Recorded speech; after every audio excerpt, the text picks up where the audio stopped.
عزت مآب مولانا الطاف رضا صاحب امام خطیب مسجد حاضہ یہاں پر تشریف فرما، معزز بزرگوں، دوستو، السلام علیکم ورحمۃ اللہ تعالی وبرکاتہ۔ اللہ رب العزت کا بے حد کرم و احسان ہے، جس رب لم یزل نے ہم سب کو یہاں اکٹھا ہونے کی توفیق و رفیق عطا فرمائی۔ دعا کریں اللہ تعالی ہمیں حق کہنے، حق سننے اور حق پر عمل کرنے کی توفیق عطا فرمائے۔ بے حد حمد و ثنا اس پاک پروردگار کو جس نے اس پوری کائنات کو مارد وجود میں لایا۔ زمین و زمان، چاند، تارے، شجر، حجر، جمادات، نباتات، جنت، دوزخ، کائنات کی ہر شے کا خالق اللہ تعالی ہے، اور کائنات کی کسی بھی چیز کو بنانے میں، کسی بھی چیز کو چلانے میں ہمارے اور آپ کے رب کا کوئی شریک نہیں ہے۔ یہ ہمارا عقیدہ ہے، ہمارا ایمان ہے۔ لا الہ الا اللہ وحدہ لا شریک لہ، کہ اللہ تبارک و تعالی ہمارا معبود ہے اور اس کے ساتھ ہم کسی کو شریک نہیں ٹھہراتے۔ نہ اللہ کی ذات میں ہم کسی کو شریک ٹھہراتے ہیں، نہ صفات میں کسی کو شریک ٹھہراتے ہیں، نہ عبادت میں کسی کو شریک ٹھہراتے ہیں، بلکہ عقیدہ ہمارا یہ ہے جو اللہ کے ساتھ اس کی ذات میں کسی کو شریک لائے وہ بھی اسلام سے خارج، صفات میں لائے وہ بھی اسلام سے خارج، عبادت میں لائے وہ بھی اسلام سے خارج ہے۔ ہم لفظ اللہ ہی سے کہتے ہیں، ہم ان لوگوں میں سے نہیں ہیں جو اللہ کی بنائی ہوئی چیزوں کے سامنے اپنی جبی کو رکھ دیں، ہم ان میں سے نہیں ہیں جو چاند کو دیکھیں تو اس کے سامنے سجدہ ریز ہو جائیں، آفتاب کو دیکھیں تو اس کے سامنے سجدہ ریز ہو جائیں، کسی اور پتھر کو دیکھیں اس کے سامنے سجدہ ریز ہو جائے، جانوروں کو دیکھیں تو ان کے سامنے اپنی جبی رکھ دے۔ نا، ہم وہ ہیں لا الہ الا اللہ، ہم جب بھی جبی جھکاتے ہیں تو صرف اللہ کے سامنے جھکاتے ہیں۔ نہ ہم نے آج تک کسی نبی کو انبیاء علیہم الصلاۃ والتسلیم میں سے خدا کا درجہ دیا، نہ کسی ولی کو خدا کا درجہ دیا، نہ کسی غوث کو، نہ قطب کو، کسی کو اللہ کا درجہ نہیں دیا۔ ہم یہ کہتے ہیں اللہ وہ ہے جو وحدہ لا شریک ہے، باقی جو بھی کائنات میں آیا یہ ساری کی ساری اللہ کی مخلوق ہے، اور مخلوق کبھی خالق نہیں ہو سکتی ہے، مخلوق کبھی خالق، ہوشیار ہو۔ اللہ نے ہمیں کتنی نعمتیں عطا فرمائی ہیں میرے دوستو، خود پروردگار نے فرمایا قرآن مقدس میں، اگر تم میری نعمتوں کو شمار میں لانا چاہو لا تحصوها، تم انہیں شمار نہیں کر سکتے ہو۔ جاؤ دنیا کی ساری مشینری لگا دو، پوری سائنس کو کہہ دو کہ تم اپنا زور لگاؤ، سارے لوگ کمپیوٹرز پہ بیٹھ کے جناب صرف پوری زندگی تمہیں چیلنج ہے، تم پوری زندگی اس سائنس کو استعمال کرو، کائنات میں صرف اتنا دکھا دو اللہ نے دنیا میں کتنے ذروں کو پیدا کیا ہے، تمہاری نسلیں ختم ہو جائیں گی، تمہاری سائنس جواب دے کے جائے گی، لیکن اللہ کی بنائے ہوئے ذروں کا حساب۔ اب اللہ نے نعمتیں تو دی ہیں، لیکن ساتھ ہی میں فرمایا وَأَمَّا بِنِعْمَةِ رَبِّكَ فَحَدِّثْ، اللہ کی نعمتوں کا چرچا کرو۔ اللہ نے تمہیں نعمتیں دی ہیں، ان کا چرچا کرو، تم ادھر ادھر نہ دیکھو، ذرا اپنی باڈی پہ غور کر، اپنے جسم پہ تدبر کر، غور و فکر کر، اللہ نے تمہیں کتنی نعمتوں سے نوازا ہے۔ تم دیکھتے ہو اللہ نے تمہیں قوت سماعت دی، قوت بصارت دی، قوت مشیت دی۔ ہم دیکھتے ہیں اللہ نے ہمیں دیکھنے سے محتاج نہیں کیا، چلنے سے محتاج نہیں کیا، اللہ نے ہمیں ہاتھ دیے، ہمیں کسی کے سامنے جناب اللہ نے ہمیں ہاتھ دے کر کسی کا محتاج نہیں کیا، ہم کھانے میں کسی کے محتاج محتاج نہیں ہے، لیکن یاد رکھ 30 پارے اٹھا کے دیکھ اور کسی جگہ دکھا اللہ کہتا ہو فرماتا ہو اے بندے میں نے تمہیں آنکھیں دی ہیں یہ بڑی نعمت ہے، مگر میں نے تم پہ احسان کیا، میں نے تمہیں کان دیے یہ بھی نعمت ہے، میں نے تم پر احسان کیا، میں نے تمہیں زبان دی یہ بھی نعمت ہے تم پر احسان کیا، سانسیں دی یہ بھی نعمت ہے تم پر احسان کیا، پیر دیے یہ بھی نعمت ہے تم پر احسان کیا، چلنے سے تجھے محتاج نہیں کیا، دیکھنے سے محتاج نہیں کیا، بولنے سے محتاج نہیں کیا، سننے سے محتاج نہیں کیا، میں نے تم پر احسان کیا، نہیں دکھا سکتے، لیکن ان تمام نعمتوں کے بعد جہاں اللہ تبارک و تعالیٰ نے ذکر فرمایا اس نعمت کا جس کو نعمت عظمیٰ کہا جاتا ہے، جس کو نعمت عظمیٰ کہا جاتا ہے، میرا ٹاپک وہ نہیں ہے لیکن بات آئی ہے تو بتا کے جانا چاہتا ہوں۔ اللہ فرماتا ہے لقد من اللہ علی المؤمنین اذ بعث فیہم رسولا، مومنوں میں نے تم پر احسان کیا، تمہیں محمد عربی جو دیا ہے، وہ جو نہ تھے تو کچھ نہ تھا، وہ جو نہ ہو تو کچھ نہ ہو، جان ہے وہ جہان کی، جان ہے تو جہان ہے، کروں تیرے نام پہ جان فدا، نہ بس ایک جان دو جہاں فدا، دو جہاں سے بھی نہیں جی بھرا، کروں کیا کروڑوں جہاں نہیں۔ تو میرے دوستو اللہ کی نعمتوں کا شکریہ ادا نہیں ہو سکتا ہے، یہ تو بہت بڑی بات ہے۔ ایک اپنے ہاتھ کی اس انگلی کو دیکھ اور اس میں جو یہ انگ عطا کیا ہے، یہ جوڑ عطا کیا ہے، جا پوری زندگی اپنے سر کو سجدے میں رکھ، یا اللہ یہ سجدہ صرف اس لیے ہے تیرا شکر ادا کروں، تو نے میرے ہاتھ میں یہ جوڑ عطا کیا ہے، اللہ کی قسم ساری عمر کے سجدے سے بھی اللہ کی ایک نعمت کا شکریہ ادا نہیں ہو سکتا ہے۔ اتنی نعمتیں دی ہیں، پھر اللہ تبارک و تعالیٰ نے یہ تو کسی جگہ نہیں کہا تم اپنی مرضی سے چلو، تجھے فرصت ملے تو نماز پڑھ، نہیں ملے تو کوئی بات نہیں ہے، تو سود بھی کھا، تو جھوٹ بھی بول، تو غیبت بھی کر، تو جناب والا کافروں کے ساتھ دوستیاں بھی رکھ، تو اسلام دشمنوں کے ساتھ کھڑا بھی رہے، ان کو مضبوط بھی کر، تو تجھے جنت تیرے باپ کی جاگیر ہے۔ ایسا نہیں کہا، بلکہ اللہ نے کہا میں نے تمہیں دنیا میں بھیجا ہے، مقصد یہ ہے کہ تم میری اطاعت کرو، تم میری فرما برداری کرو۔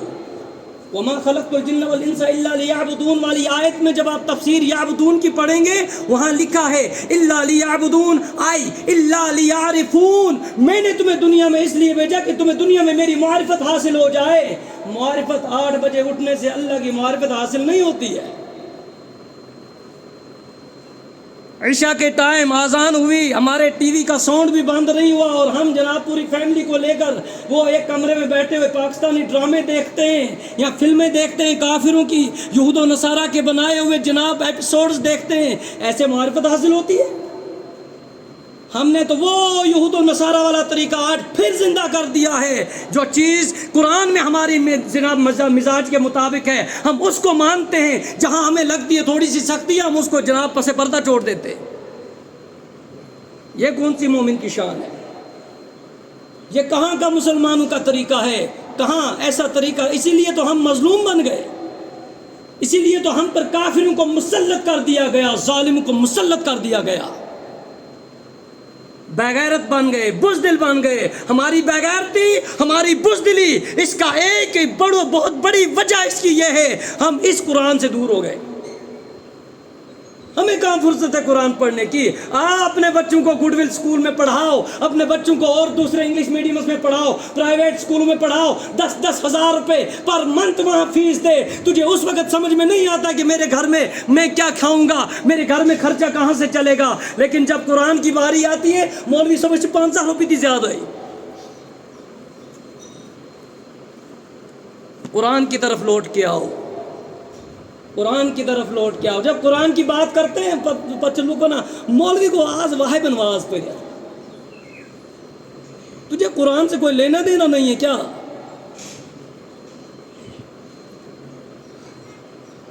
اب ہم دیکھتے رہتے ہیں اے نماز کیوں نہیں پڑھی؟ جس کو اللہ ہدایت ہے، ہدایت کے لیے آپ کیا کوئی اور نبی آنے والا ہے؟ آسمان کی طرف کیا دیکھ رہے ہو کہ ہدایت اترے گی؟ کہاں سے اترے گی ہدایت؟ اللہ نے فرمایا تھا، میں نے قرآن میں فرمایا ہے، میں نے قرآن کو رمضان کے مہینے میں نازل فرمایا ہے۔ یا اللہ قرآن دنیا میں تو نے بھیجا لوگوں کی طرف، نبی کریم صلی اللہ علیہ وسلم پہ نازل فرمایا، اس کا مقصد فرمایا ہدی للناس، لوگوں کے لیے ہدایت ہے، میرے آقا صلی اللہ علیہ وسلم نے بھی فرمایا ترکت فیکم امرین، میں تمہیں دو چیزیں چھوڑ کے جا رہا ہوں میں تمہیں دو چیزیں دے کے جا رہا ہوں. ایک جگہ آیا ترکت فیکم ثقلین، میں تمہیں دو بھاری چیزیں دے کے جا رہا ہوں. الاول کتاب اللہ، پہلی چیز اللہ کی کتاب ہے، جڑی جناب جو پڑھنے کی آپ کو فرصت ہی نہیں ہے. میں اکثر پہاڑی میں ادھر بولتا رہتا ہوں تو ادھر بھی نکل جاتی ہے. الاول کتاب اللہ والثانی عطرتی اہل بیتی، پہلی چیز اللہ کی کتاب ہے. میرے آقا فرماتے ان دو چیزوں کو مضبوطی کے ساتھ تھام کے رکھنا، تم گمراہ نہیں ہو سکتے ہو، انہیں تھام کے رکھنا.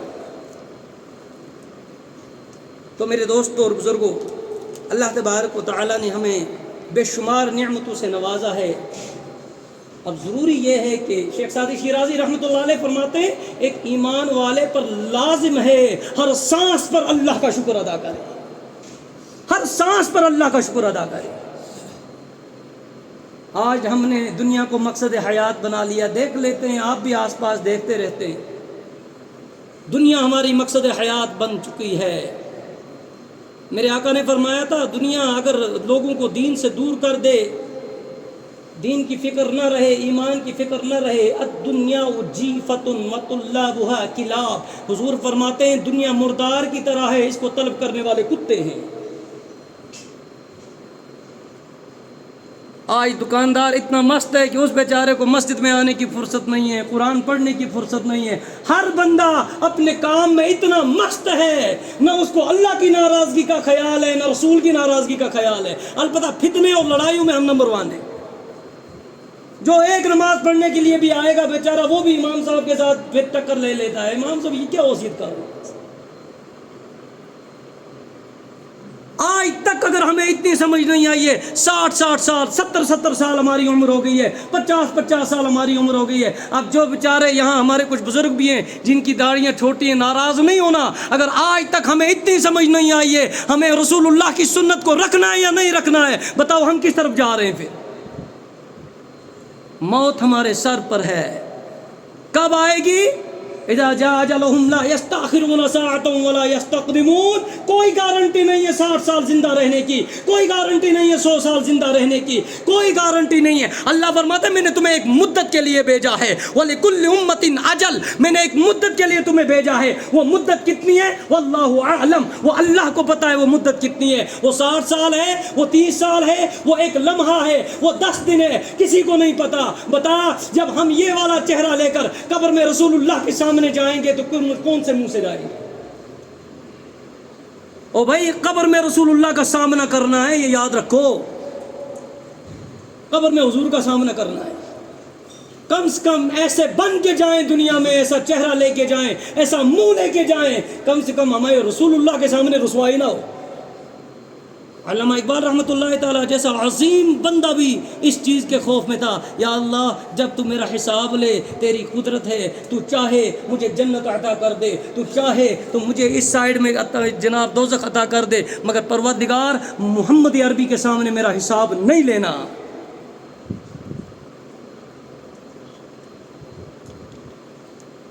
اگر ہم حقوق اللہ کو، اب مجھے بتاؤ، ہم حقوق اللہ میں ڈنڈی مار دیتے ہیں، حقوق اللہ پورے نہیں کرتے ہیں، کیا بھروسہ ان لوگوں کا کہ یہ حقوق العباد پورے کریں گے؟ جو اللہ کا ڈر جن کے دل میں نہیں ہے ان کے دل میں اس کا ڈر کہاں سے آئے گا؟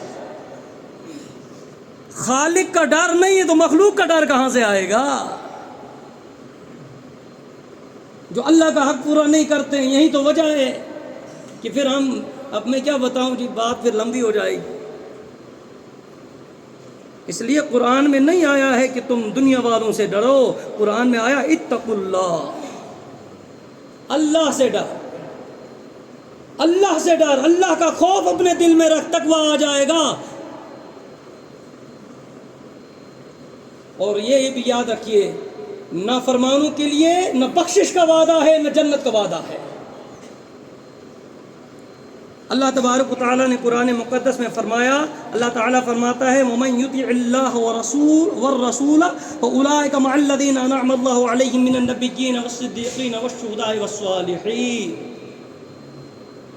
اللہ تبارک و تعالیٰ اور اس کے رسول کی جو اطاعت کرے، رسول کو کبھی خدا سے جدا نہیں کرنا، اللہ اللہ کہنے سے اللہ نہیں ملتا، اللہ والے ہیں جو اللہ سے ملا دیتے ہیں، اللہ والے ہیں جو اللہ سے ملا دیتے ہیں۔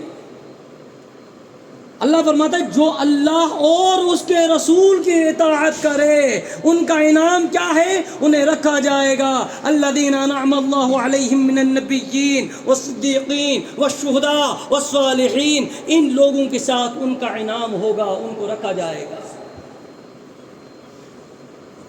ہمیں اللہ نے راستہ بھی بتا دیا، کیونکہ آپ تو یہاں بزرگ بیٹھے ہیں، میں آپ کے قدموں کی دھول بھی نہیں ہوں۔ ہم جب اپنے آپ کا محاسبہ کرتے ہیں، ہمیں سر کے بال سے پاؤں کے انگوٹھے تک جناب ہمیں اپنا آپ جو ہے وہ گناہوں میں ڈوبا ہوا نظر آتا ہے، ہم عیبوں میں ڈوبے ہوئے نظر آتے ہیں۔ تو اللہ تعالیٰ نے ہمیں راستہ بھی بتا دیا، جو میں نے 5ویں پارے کی آیت آپ کے سامنے پڑھی۔ اللہ فرماتا ہے وَلَوْ أَنَّهُمْ إِذْ ظَلَمُوا أَنفُسَهُمْ جَاءُوكَ، یہ کچھ منٹ ہے، اس کا ترجمہ ہی سن لیں آپ۔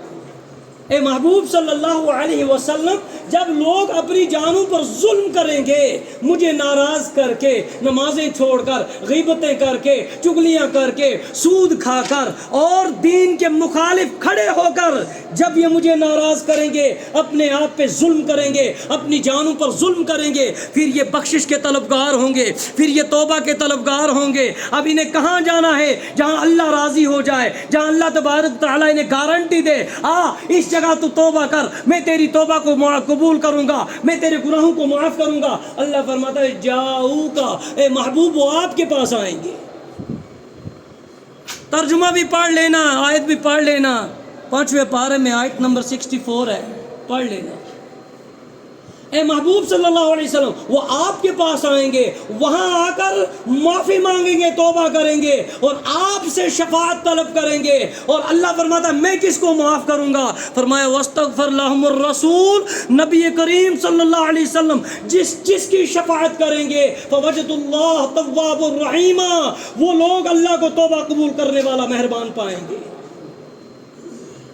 اب سنو، ہم نے بھی یہ آیتیں پڑھی کئی مرتبہ، میں کوئی عالم نہیں ہوں، کوئی اتنا پڑھا لکھا بندہ نہیں ہوں، مولانا صاحب سے تو آپ سنتے رہتے ہیں، آپ نے کوئی مرتبہ سنی بھی ہوگی، لیکن عمل کے میدان میں اور عمل والی دنیا میں ہمارا کامی رول رہتا ہے۔ ایک اعرابی نے یہ آیت پڑھی تو اس نے رخت سفر باندھا اور مدینہ منورہ کی طرف چل پڑا، کہا میں بھی رسول اللہ کی بارگاہ میں جا کر عرض کروں گا، یا رسول اللہ صلی اللہ علیہ وسلم میری بھی بخشش کروا دیجئے، بس جلدی جلدی بتا رہا ہوں، میری بھی بخشش کروا دیجئے۔ اعرابی جب مدینہ پہنچا تو ملاقات ہوئی حیدر کرار حضرت مولائے کائنات علی المرتضیٰ رضی اللہ تعالی عنہ سے۔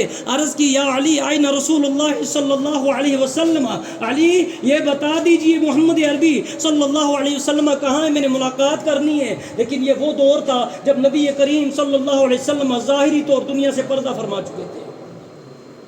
حضور نبی اکرم صلی اللہ علیہ وسلم ظاہری طور دنیا سے پردہ فرما چکے تھے۔ اعرابی حضرت علی کے پاس جاتا ہے، عرض کرتا ہے یا رسول اے علی مجھے نبی کریم سے ملاقات کرنی ہے، وہ کہاں ہیں؟ مولا کائنات نے فرمایا میں تمہیں حضور کے پاس لے کے جاتا ہوں۔ ان کا ہاتھ پکڑا، روضہ رسول کے سامنے لایا، روضہ رسول کا دروازہ کھول کر کہا یا اعرابی ھذا رسول اللہ صلی اللہ علیہ وسلم، اعرابی یہ رسول اللہ ہیں، کہہ ان سے جو کہنا چاہتا ہے۔ روایت میں آیا ہے وہ اعرابی گئے نبی کریم صلی اللہ علیہ وسلم کی قبر مبارکہ پر، وہاں سے مٹی اٹھا کر اپنے سر پہ ڈالنے لگے، پڑھنا تفسیر اس آیت کی، کہا اس پر اپنے سر مبارکہ پر ڈالنے لگے۔ عرض کی یا رسول اللہ صلی اللہ علیہ وسلم میں نے یہ آیت پڑھی تھی جو آپ پر نازل ہوئی ہے، اب میرا کام آپ کی بارگاہ میں آنا تھا، اپنا عریضہ پیش کرنا تھا، میری بخشش کروانا آپ کا کام ہے، تیرے قدموں میں آنا میرا کام تھا، میری بخشش کرانا تیرا کام ہے۔ فرماتے ہیں قبر محمد عربی صلی اللہ علیہ وسلم کے روزے کے اندر سے آواز آئی اعرابی جا، اللہ نے تجھے معاف کر دیا ہے۔ اب جیسے ظاہری طور پہ وہاں جانا ہوتا تھا ویسے اس وقت بھی آپ جا سکتے ہیں. جو وہاں جانے کے اور جن کے پاس رخت سفر ہے وہاں جا کر حاضری دیتے ہیں. جو مجھ جیسے غریب ہیں, جو مجھ جیسے فقیر ہیں, جو مجھ جیسے لاچار ہیں, کم سے کم اپنے تصور میں نبی کریم صلی اللہ علیہ وسلم کا خیال لایا کریں اور پھر عرض کیا کریں, اور عرض کر کے نبی کریم صلی اللہ تعالی وسلم کے توسل سے اللہ تعالیٰ سے اپنے گناہوں کی معافی مانگا کریں. اللہ تعالیٰ کہنے سننے سے زیادہ عمل کرنے کی توفیق عطا فرمائے. وما توفیق الا باللہ. استغفر اللہ تعالی ربی من کل ذنب واتوب الیہ وصلح التوبہ. یا اللہ اگر میرے بولنے میں کوئی غلطی ہوئی ہے پروردگار, میں تیرے حبیب کے صدقے میں تیری بارگاہ میں توبہ کرتا ہوں. استغفر اللہ تعالی ربی من کل ذنب واتوب الیہ وصلح التوبہ. السلام علیکم ورحمۃ اللہ.